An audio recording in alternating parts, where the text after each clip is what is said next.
Welcome students, we're back with our Striking 101 curriculum, and so today we're going to be dealing with hooks, uppercuts, and defense to the hooks. Now defense to the uppercuts is not really covered in the Striking 101 curriculum, but it's not a huge leap to take the principles of our helmet guard and just make some small adjustments to the uppercuts.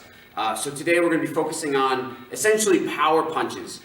The two hooks, lead and rear, that's 3 and 6 respectively. And then the uppercuts, 5 and 4, that's lead and rear respectively. So obviously every odd numbered strike is going to be on your lead side. Every even numbered strike is going to be on your rear side.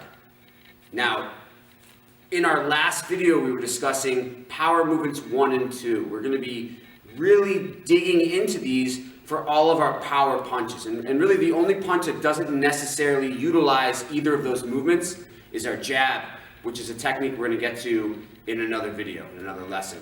So why do we throw a hook? Why do we throw an uppercut? Why do we put an angle on the punch? It's a really, really good question. And the answer is, well, if somebody's defense was 100% against straight attacks, for example, then the jabs and the crosses really aren't going to be very effective.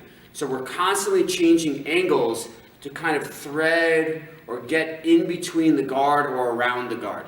Because when we get to the punch defense section of this lesson, you're going to see that strikes are only going to come through or around the guard. There's really no other way to hit the head. It's either straight through or around.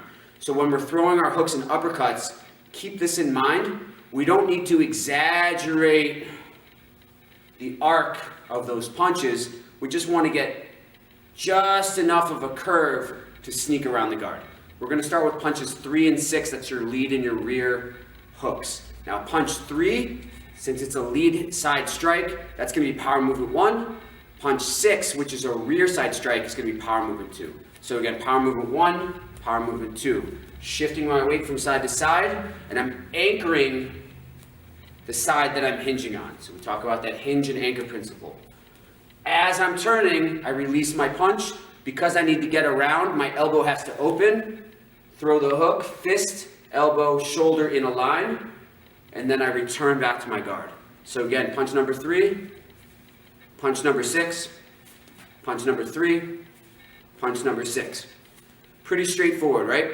Keep in mind what we don't want to do is kind of like cock that punch back and try to swing it really wildly. Be nice and tight and always come back to the guard. Punches 5 and 4 are your uppercuts. And in kickboxing or Muay Thai, the ranges are a lot different on the punching. In boxing, we're typically a lot closer, so you're going to see more of a vertical angle on boxing style uppercuts, and we're going to use those in Muay Thai and kickboxing and MMA. But generally when we're in that close range, we're also vulnerable to being clinched or elbowed. So a lot of the striking with the hands is done at a slightly farther range. So you'll notice that these uppercuts resemble less of a vertical hook and more of a underhanded cross. Think about like a softball pitch, right? So punch number 5, it's power movement 1, and because I want to put a little bit of a lift on my punch, I'm going to also adjust my hips and shoulders on this angle. So I lift and return. Lift and return. That's punch number 5, 4, 5, 4. Very simple, okay? One more time. 3, 6, 5, 4. Every punch always coming back to the guard. All right, we're back. So now we're going to talk about how do we use these punches on the Thai pads, and more specifically, how do we hold the Thai pads and be a good partner for someone who's throwing hooks and uppercuts. This takes us back to this idea that when we're holding Thai pads for punches, especially at the head level, we're kind of framing in a virtual head. So I'm like projecting something in front of my head that's roughly the same size of my head, and then I'm framing that in as I catch these punches, okay? So you'll notice when I hold for punch number 3, the Thai pad is perpendicular, right? It's perpendicular, and you catch right here. I'm going to catch it as close to my center line as possible. One more time, 3. Punch number 6. Good. Nice and tight. Always catching those punches inside the shoulder. So a good example of what not to do is catch the punch outside the shoulder.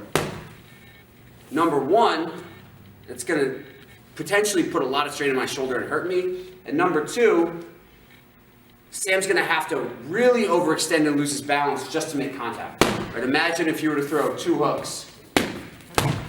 It's a little silly, right? So we keep those pads really, really tight, and we alternate when we throw multiple hooks. So we're going to throw 4 hooks, lead rear,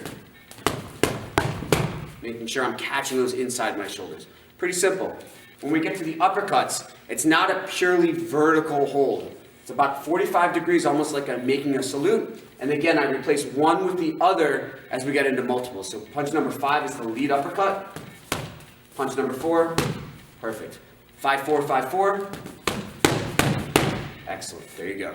So again, we're gonna go 3, 4, 5, 6.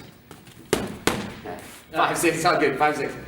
Boom, boom, perfect. Notice all those punches are caught inside my shoulder blades. That's gonna give my partner a really solid surface to hit. So if he wants to put a lot of heat on that punch, I'm gonna be able to receive it. And it's also gonna be more realistic, so he's not gonna be punching multiple targets at the same time. All right, we're back, and so we're going to discuss hook defense, and so we're kind of combining 2 different modules here, hooks and uppercuts, as well as hook defense. And the hook defense module in our Striking 101 curriculum really introduces this idea of the helmet guard. And you know, we teach a lot of, Coach Sam here and we teach a lot of kids here, and we teach this helmet guard often. Imagine putting on a helmet, right? If Coach Sam was to put on like a really loose helmet, and he gets rattled, his helmet's just going all over the place. It's not really going to protect him. And so although it's going to feel counterintuitive, because our natural reaction is to kind of like block outwards, you're going to see this with a lot of beginners. Every time somebody comes at them, they're like Karate Kid, right? But when we're blocking punches, we want to make sure we're super, super tight here, okay? So you'll notice when Sam's in a tight position, he's already there, all right? Now notice, I'm here in my stance, my partner throws a hook at my ear, lift my elbow and return. Lift my elbow and return. It's really simple. I don't want to stay too tight in my helmet guard at all times, because every time I defend one part of my body, right, I open up another part of my body. So it's going to be imperative that we react accordingly to only what we definitely see coming. All right? So one more time, he's going to throw a lead hook, then a rear hook. Boom, boom. Perfect. Really, really simple. Key tip here.